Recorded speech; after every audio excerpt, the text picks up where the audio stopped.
Assalamualaikum warahmatullahi wabarakatuh. Apa kabar pengasuh pondok pesantren unik yaitu Mama Gufron.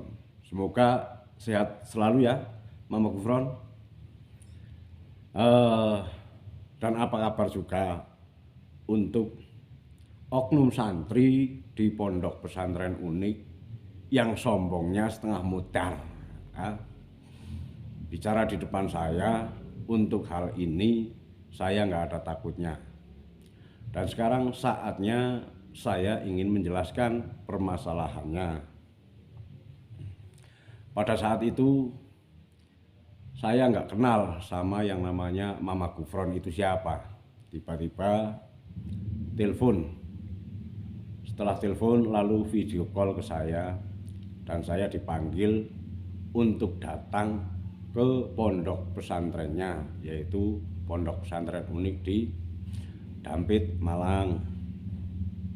Sementara pada saat itu saya kosong rumahnya dan saya ada perangko. Terus saya bertanya kepada Mama Gufron, bagaimana kalau perangko saya taruh di situ? Oke, tidak masalah, tidak masalah. Nah, kemudian Mama Gufron ini nyuruh kepada santrinya untuk ngambil perangko di rumah saya, lalu dibawalah ke Malang. Nah, setelah sampai Malang, omong punya omong, cerita punya cerita, yang namanya saya dipanggil. Kemudian saya harus jaga perangko saya.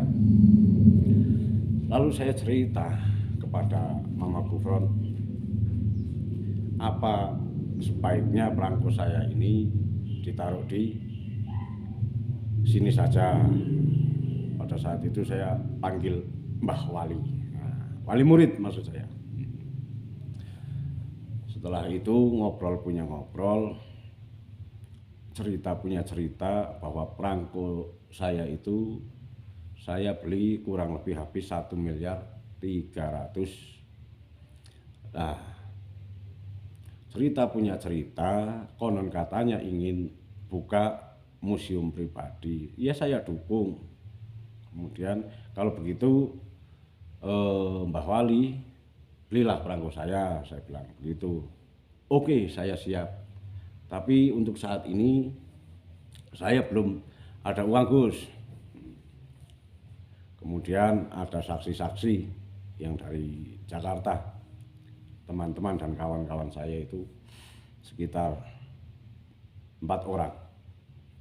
Nah, beli saya 1.300.000, cuma karena saya lihat menggebu-gebu sekali semangatnya untuk mempertahankan negara kesatuan Republik Indonesia ini, sangat luar biasa. Yang namanya Mama Gufron itu sangat luar biasa, membela Pancasilanya betul-betul sangat semangat dan luar biasa. Nah, cerita punya cerita, beliau sendiri yang bilang, dan di depan para santri, saya akan bayar perangko ini cepatnya setengah bulan, lamanya 1 bulan. Saya bertanggung jawab dunia akhirat. Setelah itu saya tunggu sampai pada akhirnya dari setengah bulan sampai 1 bulan, bahkan sampai berbulan-bulan, nggak ada sama sekali keputusannya.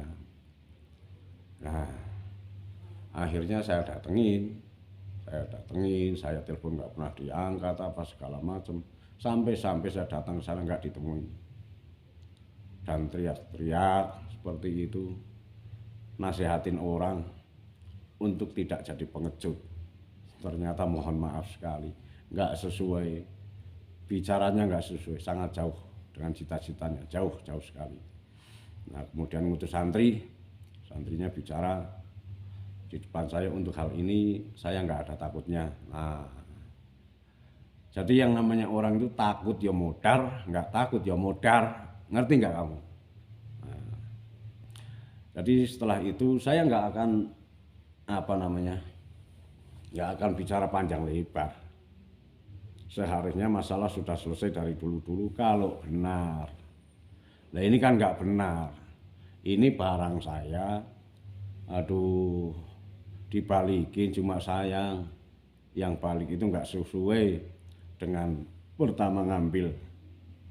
Ya, baliknya kurangnya sangat banyak sekali, sekitar 2 koperan lebih yang kurang. Lah, bagaimana begitu, bagaimana kok katanya mau mempersatukan seluruh gus-gus di seluruh Indonesia, mau menyatukan raja-raja di seluruh tanah Jawa. Bagaimana? Sementara situ tahu, saya bicara itu yang benar saya katakan benar, yang salah saya katakan salah. Situ tahu sendiri. Pada saat itu kalau seandainya saya dibayar itu 1 miliar, saya cuma ngambil yang 500 juta.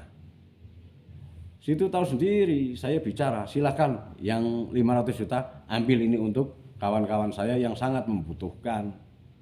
Baik Pak Nana, Hil dan lain sebagainya, itu saksi-saksi. Diambil. Saya cukup 500, yang 500 juta biar buka usaha. Itu orang-orang yang benar-benar membutuhkan. Tujuannya ya sama, mencari ridho Allah, mencari akhirat.